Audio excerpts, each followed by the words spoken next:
colère sur moi. In his new book, entitled My Fight for Peace, Cardinal Dieudonné Nzapalainga, Archbishop of Bangui in the Central African Republic, describes his story of reaching out to those most in need, the poor, abandoned, and wounded. Appointed cardinal by Pope Francis in 2016, Cardinal Nzapalainga has seen his pastoral mission as an opportunity to be close to the poor, which he believes is another reason for his vocation to religious life. It was because someone had come to the poor, to me. As a poor man, he spoke to me about God. I would have also answered the call of the Lord, to be close to the poor. When I was sent to France to study theology at the Centre Sèvres, one thing is to read, to watch TV, to see the poor. Another is to touch or see them. That was the big shock. I arrived in Paris and there were many people with their hands out, who had no food, who had dirty clothes. And I said to myself, I want to do my pastoral work with the poor. This experience in France changed Cardinal Nzapalainga's relationship with the poor. He describes it as a communion with them, one that is existential and that nourishes everyday life.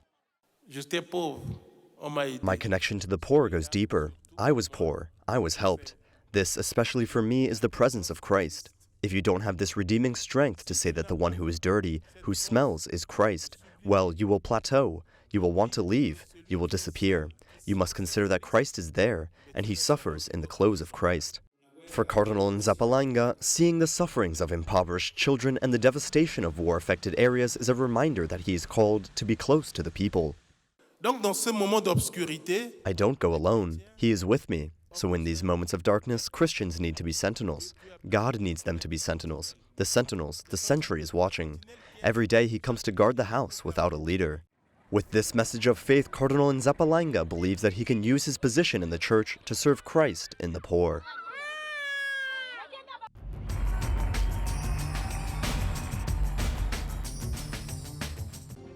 She could die at any moment. It was 2011. 10 years later, that medical diagnosis has not come true, thank God.